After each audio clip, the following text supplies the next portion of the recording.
Welcome to the Tipping Point Show. I am Jimmy Evans, and today we have a great program for you. I'm joined by a special guest talking about a fascinating subject. Josh Peck works in full-time ministry with Skywatch TV as a documentary filmmaker. He is also the author of numerous best-selling books. Josh is founder of Daily Renegade, where he's hosted a variety of shows and podcasts, and he's been featured on numerous television and radio shows. And today we're going to be talking about a book that Josh wrote with Tom Horn called Abaddon Ascending, and the subtitle here is The Ancient Conspiracy at the Center of CERN's Most Secretive Mission. It says Technology and Bible Prophecy Collide. Josh, thanks for joining me today. Thank you so much for having me. It's a pleasure. Well, this is, and Tom is my dear friend, but you guys did a tremendous amount of research in writing this book, and we appreciate your research very much. Now, we're going to talk, first of all, about just kind of the general science. Now, we're talking about quantum physics, so I don't want the average person out there to go cross-eyed because, I'm not on that level either. Now, we're going somewhere with this because there's a major international project called CERN, and we're going to talk about that later. But we're going to begin by talking about some of the very troubling scientific things that are going on in the world today that the average person really needs to know about. Let me begin by saying, just in the simplest terms, what is quantum physics? Yeah, so physics is really just the study of nature, just the study of God's creation. We would put it like that as Christians. Quantum just means the smallest of the small. So whatever the smallest bits of matter, whatever the smallest particles are, that is what quantum physics studies. So it's just studying the smallest building blocks of God's creation. We as Christians would put it like that. A scientist wouldn't. They would say nature or the universe or something. But in a nutshell, that's what it means.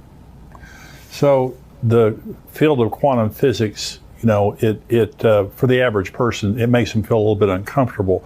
But you kind of feel the opposite about that, don't you? Yeah, what it comes from is scientists almost speak in a different language when they talk about quantum physics, and really you find this in all areas of science.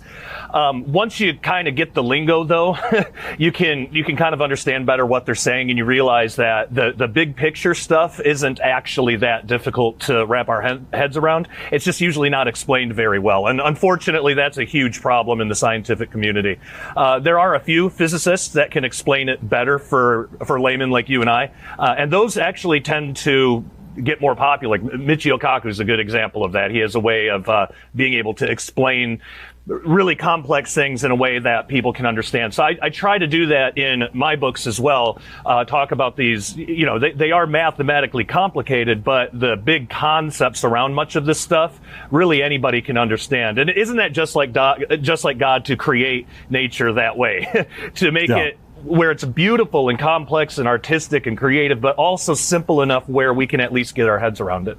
Yeah, and one of the things that just bothers me a lot is that there's this concept that there's the Bible and that there's science, and that they're against each other. They're antithetical to one another. And I think people are being beaten down today. An example would be evolution being taught in schools. The educators are saying, well, the Bible, that's a fairy tale. But here, science is an absolute fact, that can prove evolution, which they cannot. And so talk about observation versus interpretation. Right. So yeah, science, it wasn't that long ago that science and religion really were kind of the same thing, because scientists, a few hundred years ago, they kind of viewed it the way that, I think we as Christians should today, just like I described earlier. We're studying God's creation. And if you approach science that way, understanding that this is God's creation and you're looking at it for, appreciation and stuff like that, it kind of takes out some of that natural pride and hubris that we see in science today. And that's because they've removed God from science, and right. They're just trying to look at the universe as if it either always was here or it created itself somehow, and they don't really have any good answers for that. But you're right, they'll say stuff like that, but then they'll talk against the Bible quite a bit. So the difference between observation and interpretation, I think, clears all this up, because science and the Bible actually do go hand in hand, which we should expect. Science is just studying God's creation. God also wrote the Bible, and inspired through his people. So, when an observation is made, let's take science. When an observation is made, everybody in the room that's observing that's seeing that, should be able to objectively agree of what's happening. But what does it mean? That's where scientists kind of go all over the place, and some stay middle of the road, some go way off into left field. We even see this with just Christians in the Bible. We can all agree that a Bible verse exists, like John 1:1. We can all agree that exists. But what does that mean? Now, there's a whole bunch of debate about that, and really any Bible verse is like that. So that's the difference between observation, which is just agreeing what the objective reality is, and then interpretation. So the observations, the objective reality of the Bible, the objective truth that it teaches, and the objective observations of science really do go hand in hand. What disagrees are the interpretations. So, for example, there was a physicist that I was watching one of his lectures, and it was actually a debate. He was debating a Christian. And this physicist said, well, we know that there can't be an afterlife because there's no quantum field to take the information anywhere. Now, that is like the most ridiculous thing, and frankly, not a very smart thing for a physicist to say, because an afterlife is those kinds of comments are very intimidating. Yeah. To the average Christian. It sits them down, and it's just kind of like, well, I'm going to keep my mouth shut because this guy's a scientist here, but go ahead. Yeah, and they'll talk as if it's a proven thing. But what the physicist doesn't realize is if there's an afterlife, that's something outside of physical reality. Quantum fields are just what reality is made of. That's all it describes. Just what physical reality, the world, the three-dimensional world we live in. It just describes how it operates, what it's made of. It says nothing about the soul. It says nothing about the afterlife, nothing about any of that. So saying that quantum field theory disproves an afterlife really doesn't make any sense. But that's how he's interpreting the very real science of quantum field theory. So the interpretations definitely disagree, but then we're just talking about different belief systems. So it's not really a problem with science and the Bible, it's a problem with just people's different belief systems. So really there is no contradiction between science and the Bible.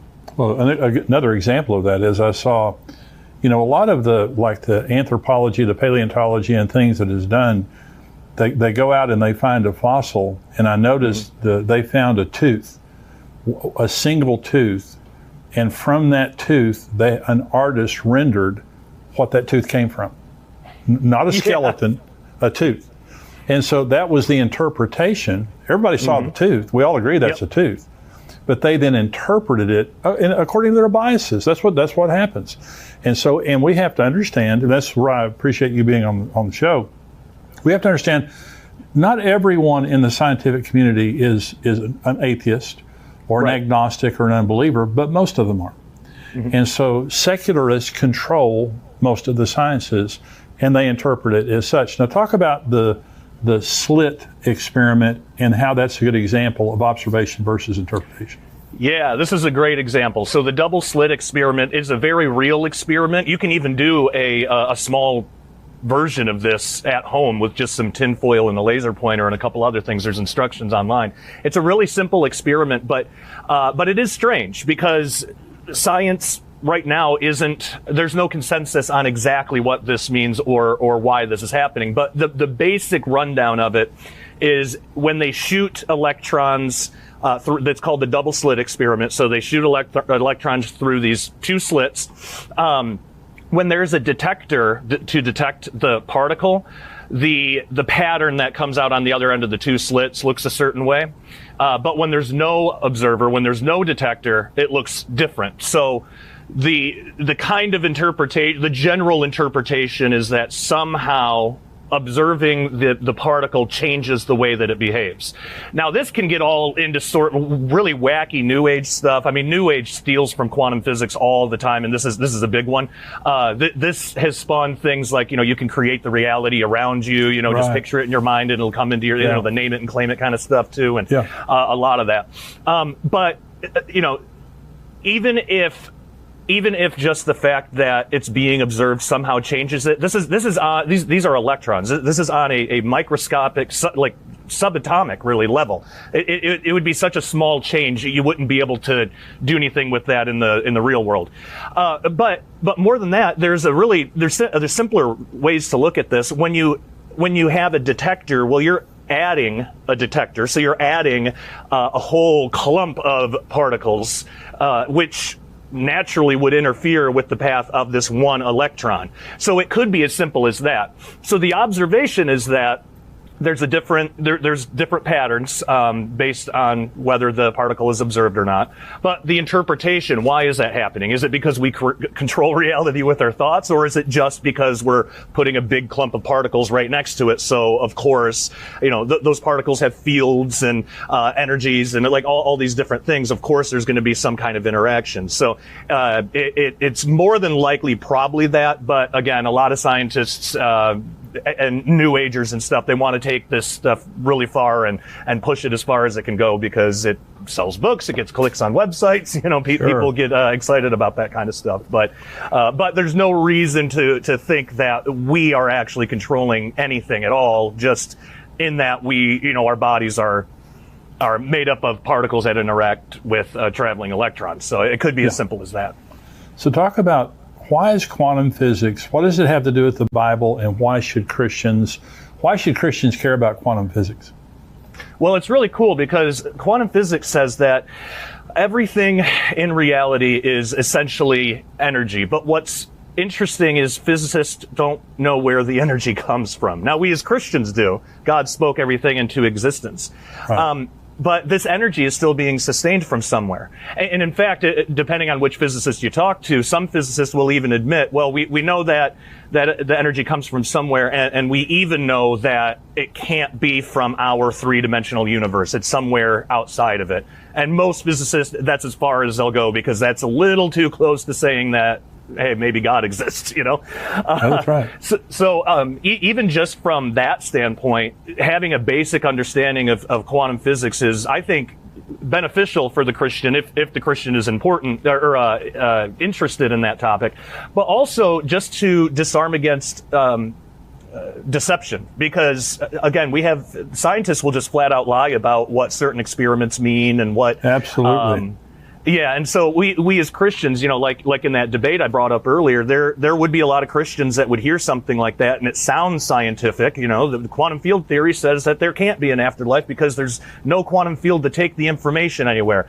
And by the way, quantum fields don't take information anywhere anyway. That's not exactly. I don't know what that physicist was talking about, but when a Christian hears something like that, it can sound kind of convincing, and it's like, well, now I guess, I have my faith. I got to throw out all of science now. Well, not necessarily. Throw out some of the interpretations that disagree with the Bible, but you can keep the science. Quantum field theory it's a real thing. It's how the LHC at CERN actually works. But so having just a basic understanding of some of this stuff can help us disarm against all the deception that's out there in the scientific community. We're going somewhere. For all of you who are watching, we're going somewhere with this conversation, and we're starting at the beginning by talking about this because we're going to talk about CERN. And this CERN is a huge project that is going on right now. I believe it's over in Europe, and it's affecting all of the world. It has incredible spiritual implications, prophetic implications, and Josh is going to be explaining that to us. And so we're just kind of taking one step at a time.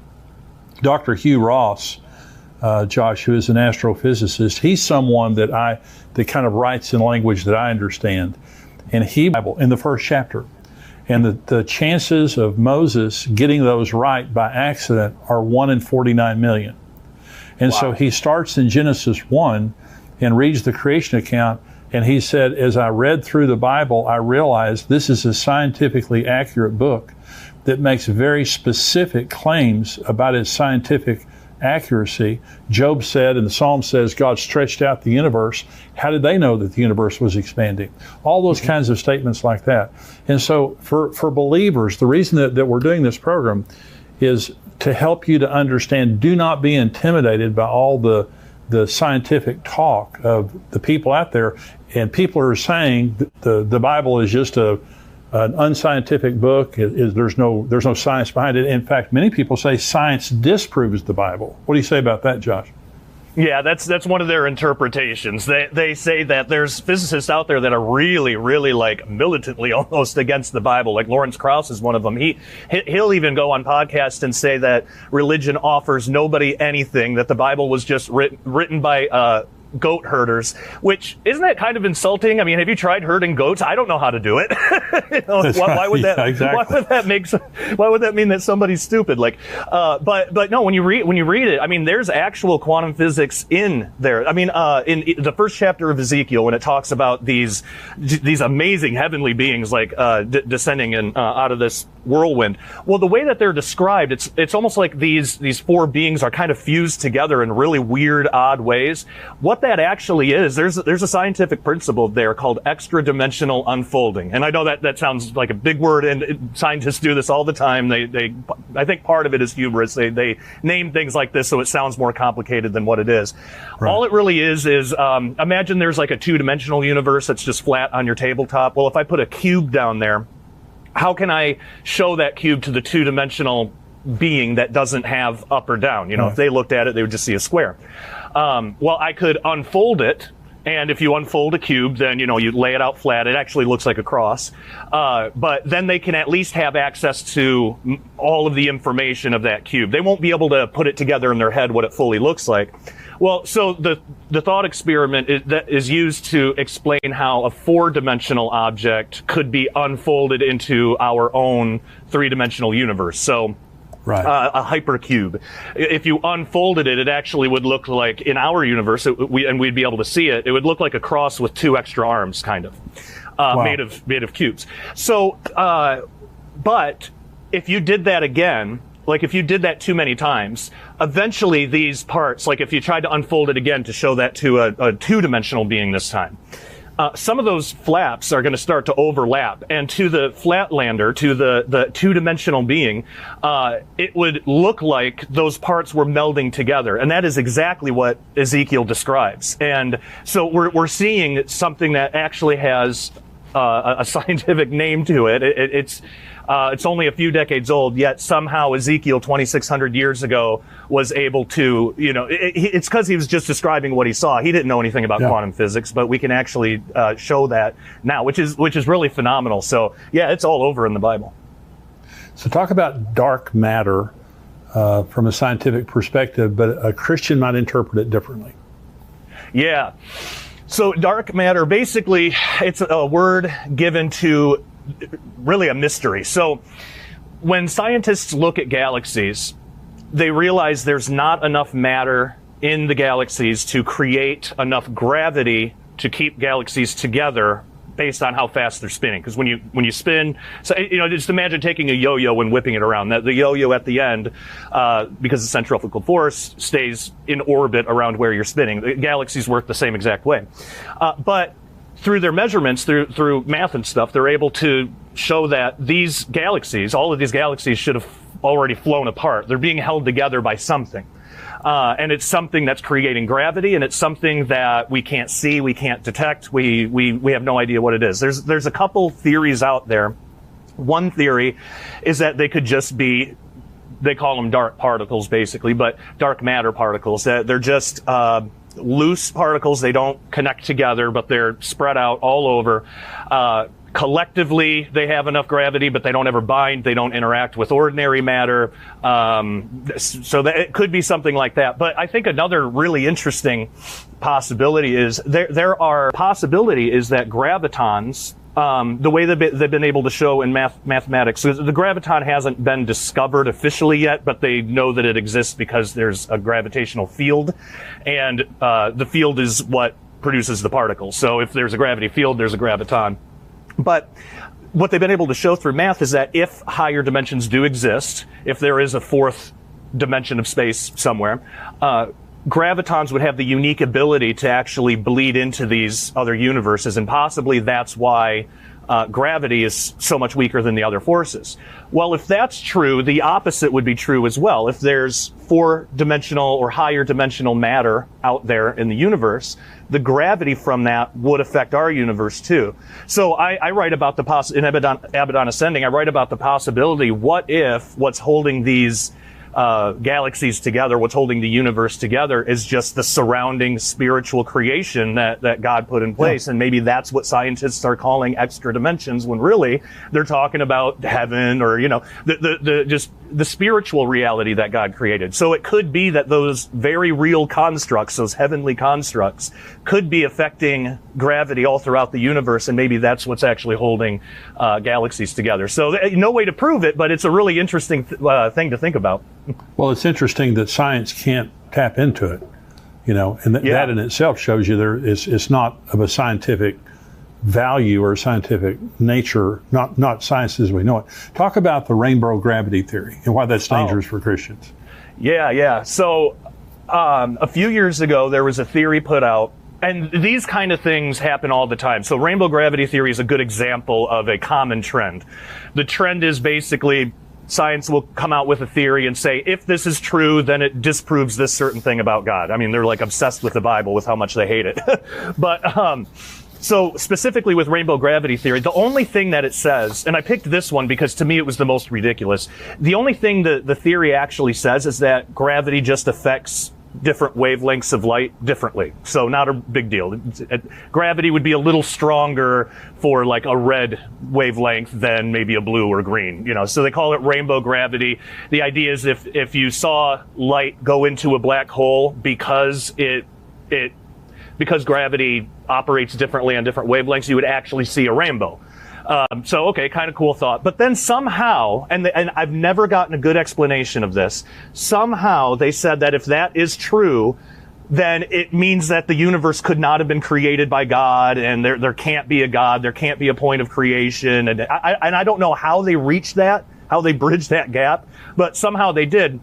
So I wrote about it in the book, and I said, first, keep your eye on rainbow gravity theory, because that second part is just the interpretation. It would not mean that. All it would mean is exactly what the theory says, that gravity operates differently on different wavelengths. I don't know why that would have to mean that the universe is infinitely old, or there's no God, or there's no time, or whatever they were trying to say with it.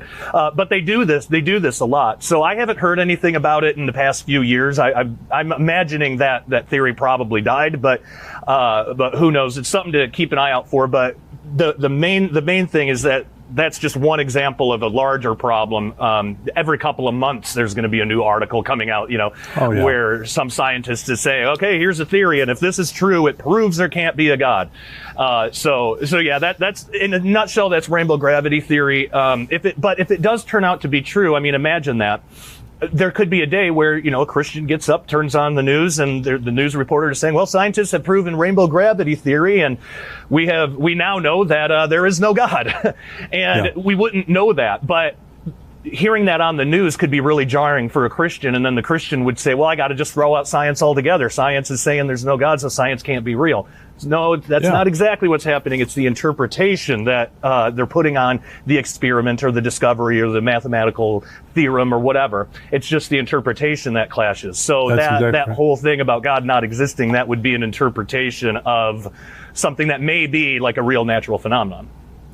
Well, going back to the theory of evolution, it's a theory. Yeah. It cannot be observed. It cannot be replicated. But now I do a teaching on this. But Charles Darwin doubted evolution. There's a book that thick called Darwin's Doubts. And one of the things that caused him to doubt evolution was the human eye. The human eye is incredibly sophisticated.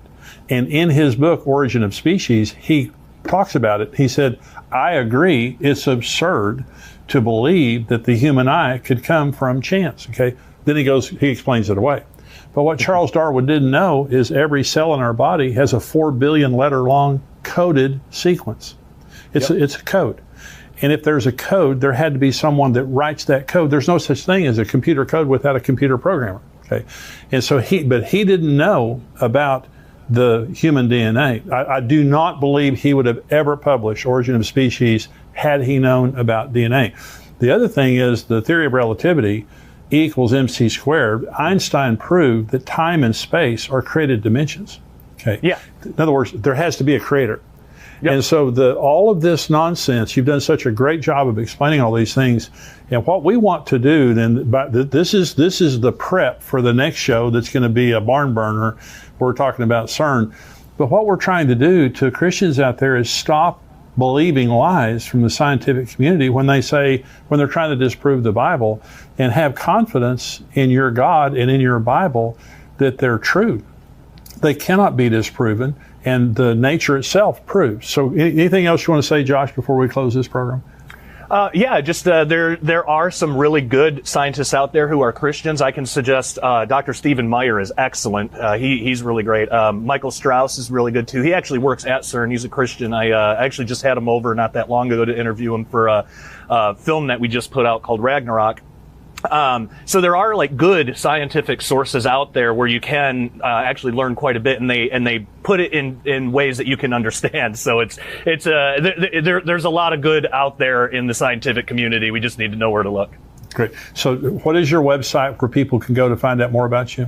Sure. If they want to get the book, skywatchtvstore.com is the best place to go. And then my personal website is dailyrenegade.com, and we'd love to have you all over there. Great. Well, you need to look Josh up and his website there, Abaddon Ascending. Now, on the next show, Josh is going to join me. Now, we're talking about CERN. You've got to hear this stuff. It's absolutely mind-boggling what is happening there. Josh, thank you for joining me. I'll see you again on the next show. Sounds good. Thank you. God bless you. Goodbye. If you're watching us now on YouTube, I want you to become a subscriber. We have endtimes.com, and we have a whole podcast that's going to follow. The rest of the podcast is going to follow this interview with Josh. I'm talking about items in the news related to Israel and Iran. I'm also answering questions from our subscribers. And so if you're not a subscriber to endtimes.com, go to endtimes.com. It's $7 a month, $77 a year. We would love to have you be a subscriber. And if you are a subscriber, you cannot watch the full version here on YouTube. You need to go to endtimes.com to watch the full version. God bless you. Stay tuned.